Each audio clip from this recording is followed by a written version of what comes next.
All right, I'm going to read to you chapter 13. Those three small words exploded in my head like a nuclear bomb, and I felt the world crumble beneath my feet. No, you're not, I argued. You're lying. You're both lying. My father reached for me. Sarah, just hear us out. No! I shoved his hands away and leapt to my feet. Sarah, my mother said, we need to talk. Ignoring their pleas, I turned away and fled upstairs to the sanctuary of my room. I slammed the door and threw myself down on the bed, sobbing wildly. It's not true. She's getting better. They told me that. I yanked a pillow over my head and cursed my parents under my breath. But their words echoed persistently in my mind until all I heard was, Mom is dying. My parents were liars. My mother couldn't possibly be dying. She was much too young. She had years and years ahead of her. Sarah? It was my father. Go away, I shouted, my voice muffled by the pillow. I heard the door creak. Sarah, he whispered, we aren't lying. I felt the bed shift under my father's weight. He stayed with me, silent and motionless, even though I refused to acknowledge his presence.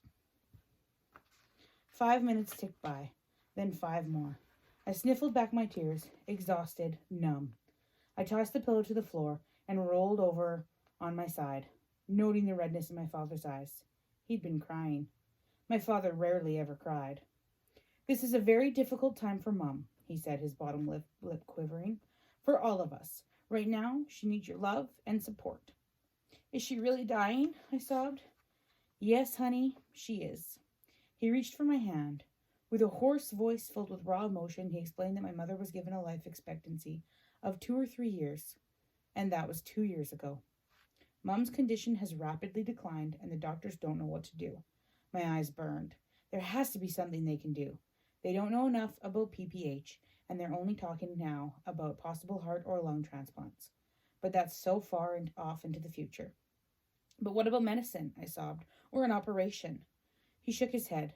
They can't do anything more for her. You mean we just wait for her to die? We wait, and we live. His eyes swam with unshed tears. That evening we went outside and huddled together on the padded bench of the swing, my mother in the middle. Our hands were intertwined, and our emotions billowed like the crashing waves below us. For a while, we sat there, admiring the full moon suspended over the restless ocean. When the sky darkened and the night air grew cool, no one noticed. We were together, and that was all that mattered. We didn't talk about my mother's sickness or her imminent death. No one said a word. We held on to her and on to each other, and as the light mist of snow mingled with our tears, we struggled to find a way to say goodbye. But how could you say goodbye to someone you loved? How could you go on, knowing that you'll never see them, hold them, or talk to them ever again? That night, the only sounds we heard were the beating of our hearts and the soothing hum of nature, of life all around us. The next morning, I called Goldie and she agreed to meet me on the beach. After I scrubbed my face, I braided my hair into 2 long plaits.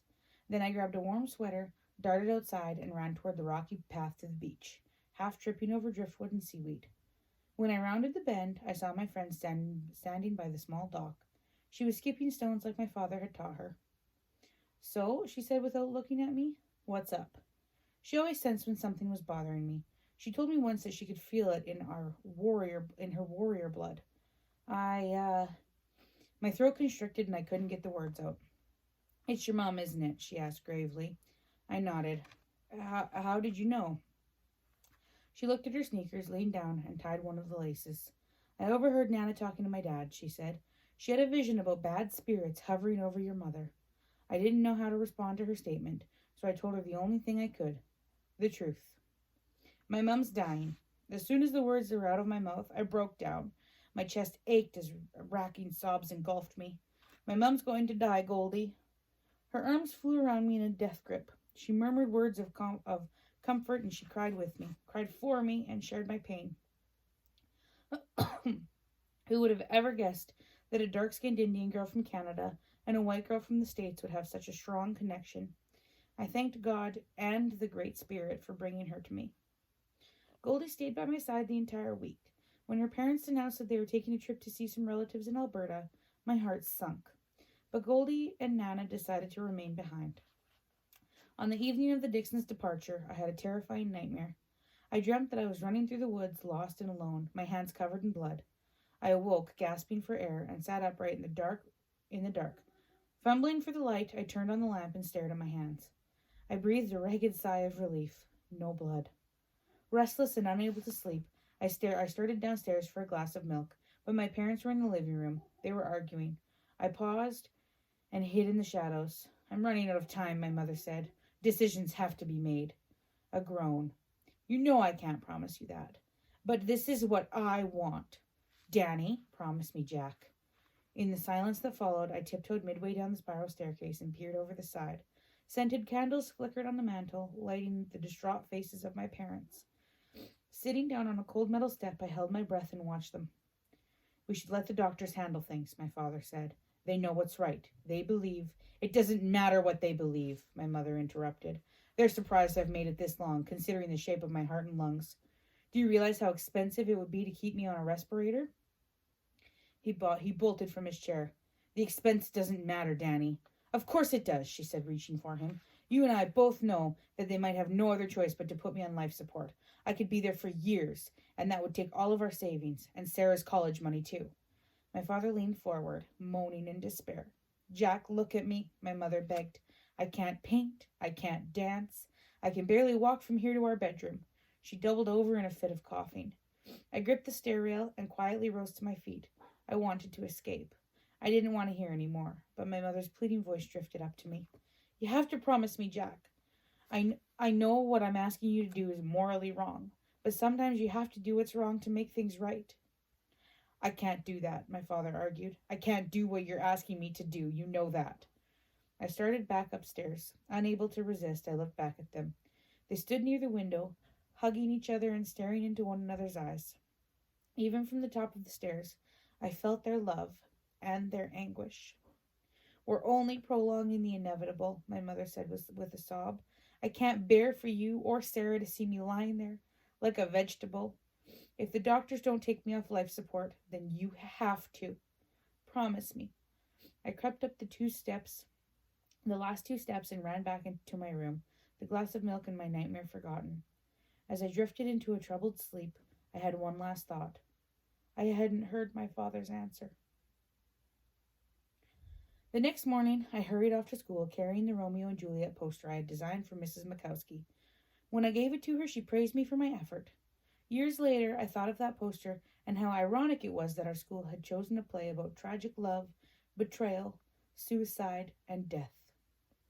I really like your poster, Adam told me at lunch. My 14th birthday was half a year away, and my hormones raced every time I saw him. In the 2.5 years since I first met him, we had become good friends. I still had a massive crush on him, but we never crossed the boundaries of our friendship. I'll admit I was a bit disappointed. Mrs. Mikowski is making copies to put up all over town, he added. Me and Bobby are delivering them after school. Gee, thanks, I said. Annie and Goldie joined us, and we shared our lunches while I told them about my mother. No one knew what to say to me, but that was okay. I had my friends, the 3 warriors, and Adam. After school, he called me away from the bus stop and motioned me to follow him behind a spruce tree. I have something for you, he stammered as he stared at the light covering of snow on the ground. Call it an early Christmas present. He awkwardly pushed a box into my hands. It was wrapped with birthday paper, and I let out a giggle. His face went red. Sorry about the wrapping. It's all my mom had. I opened the box, self-conscious and excited. Inside was a beautiful crystal sculpture of a mother whale and her baby riding the crest of a wave. I was speechless. I thought it would help you remember your mom, he said. My eyes watered. I stared at him, not knowing what to say. He looked over his shoulder, then leaned forward. Before I could utter a word, his lips grazed mine in a sweet first kiss. I closed my eyes, savoring the moment, and when I opened them again, he was gone. I stood there, dazed and confused, my fingertips pressed lightly to my mouth. A million thoughts assaulted me all at once. Adam kissed me. My first kiss. Should I feel outraged or happy? I'm not even 14 yet. My father will kill him. I heard the urgent blast of a horn and picked up my backpack, placing Adam's gift carefully inside. Then I ran to the bus stop. What took you so long? Goldie demanded. Forgot something, I lied. She pushed me up the stairs ahead of her, and we huddled in our usual seats. What's that? She asked, eyeing my backpack. I looked down. A piece of wrapping paper was stuck to the zipper. Oh, just some paper. I felt guilty that I had lied to my best friend. Twice. But I wasn't ready to tell her about Adam's gift. It belonged only to me, like his kiss, and I wanted to keep it that way. For a while, anyway. I peeked at Adam. He was talking to Bobby at the back of the bus. He must have felt eyes on him because his head jerked up and he stared at me. Then he grinned at me and resumed his conversation with Bobby. Flushed, I slunk low in my seat and faced the window, my fingers pressed to my lips, remembering his kiss. Then I smiled and let out a long, dreamy sigh. Luckily, Goldie wasn't in the mood to talk. The bus rumbled down the road and lurched to a stop in the slushy snow in front of the driveway. With a quick wave to everyone, I jumped off and ran to my house. My mother was curled up on the couch, fast asleep. I tiptoed past her and crept upstairs to my room. After I shut my door, I carefully removed the sculpture from my backpack and placed it on the bedside table. Then I scrambled into the window seat and stared at the whales for a long time. I thought about Adam. I thought about his kiss. My kiss. I turned my head, pursed my lips, and pressed them against the icy window. Adam. Sarah, what on earth are you doing? Guiltily, I jerked myself away from the glass and whirled around to face my mother. She was leaning against the frame of my door with a look of amusement on her face. Her gaze rested on the ornament. What's that? A friend gave it to me for Christmas. Her eyes found mine, and she smiled knowingly. But Christmas is over a month away. I wanted to tell her about Adam and about the kiss, but I was confused and unsure. I thought she'd be angry with me, or maybe ashamed, so I decided to tell her later, when the time was right. I shouldn't have waited.